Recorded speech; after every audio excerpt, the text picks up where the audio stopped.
রহমতুল্লাহ। Hello, আসসালামু আলাইকুম। ওয়ালাইকুম আসসালাম রহমতুল্লাহ। জি, আমার বিয়ে হয়েছে প্রায় ১০-১২ বছর হয়েছে। আচ্ছা। তো এই ১০-১২ বছর ধরে যে বিয়ে হয়েছে, তো আমার হাজবেন্ড তখন তেমন কিছু করতো না।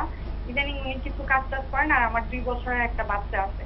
তো জি। আমার বাচ্চাটা হওয়ার পর থেকে আমার শ্বশুরবাড়ির লোক-টোক সবাই আমার সঙ্গে খুব খারাপ ব্যবহারই করে। আগে আমার বিয়েটা ছিল পছন্দের, আমার আব্বা-আম্মা মেনে নেয়নি আরকি। আচ্ছা। উনারা এখন আমাকে এগুলো নিয়ে খুব খোঁচাখুচি করে। আমার আব্বা মেনে নেয়নি। আমার শ্বশুরবাড়ি থেকে কিছুই, আমার বাবার বাড়ি থেকে কিছুই দেওয়া হয়নি।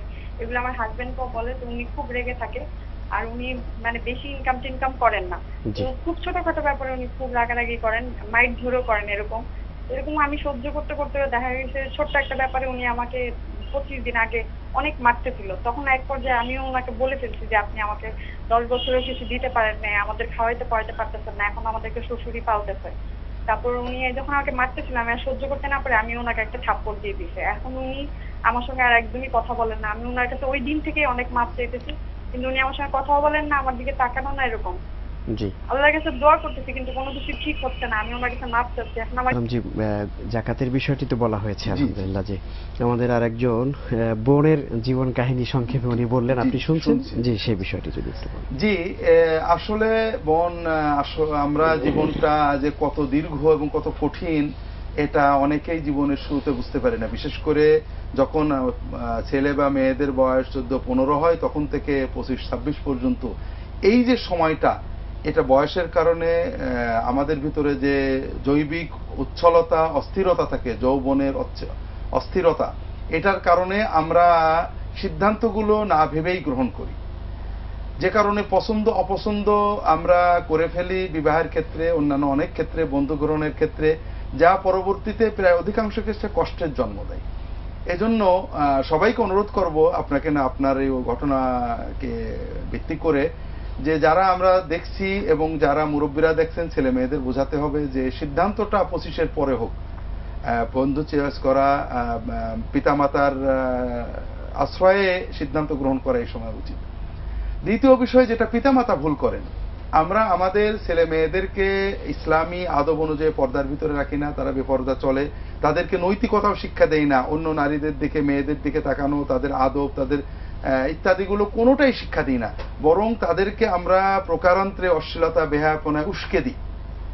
তারা যত রকমের অশ্লীলতা করুক, আমরা কোনো অন্যায় বলি না, কিন্তু যখনই তারা বৈধভাবে বিবাহ করে, তখন আমরা তাদের উপর খেপে যাই। তো এটা অত্যন্ত ভয়ঙ্কর অন্যায়।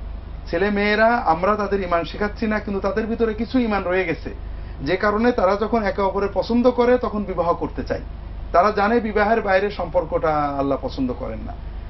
কাজেই তারা পছন্দ করে ফেললে আমাদের দায়িত্ব হলো তাদের পছন্দকে সম্মান করা, চেষ্টা করা যে কোনো অসুবিধা না হলে পছন্দ মেনে নেওয়া। কারণ আমরা তো তাদের বিবাহ তাদের আনন্দের জন্য, আমাদের আনন্দের জন্য নয়। এজন্য পিতামাতাদের অনুরোধ করব, এই ধরনের ক্ষেত্রে আপনারা ছেলে এবং মেয়েদের বিবাহ মেনে নেওয়ার চেষ্টা করবেন, যদি সেখানে দ্বীনের কোনো বিরোধী কিছু না থাকে। তৃতীয়, আপনি যেটা করেছেন, আপনি এক্ষেত্রে, আমরা অনেক সময় আমাদের জীবনে আমাদের কর্মের কারণে শাস্তি আসে, তখন আমরা আল্লাহ তাআলার কাছে দোয়া করে কবুল না হলে অনেক সময় হতাশ হয়ে যায়, আল্লাহ আমার দোয়া কেন শোনে না। কিন্তু আসলে দোয়া শোনার মতো পর্যায়ে আমরা যেতে পারি না। তা আপনি আল্লাহর কাছে দোয়া করেন, স্বামীর কাছে ক্ষমা চান, এর বিকল্প নেই, আর সবর করেন।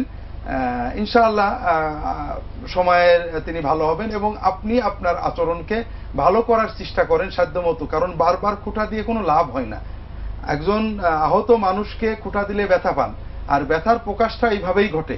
আপনি যদি প্রতিদিন বলেন আপনি আমাদের কিছু দিতে পারলেন না, এটাতে নতুন করে উনি দেওয়ার ক্ষমতা অর্জন করবেন না, তবে আপনাকে মারার ক্ষমতা ওনার আছে।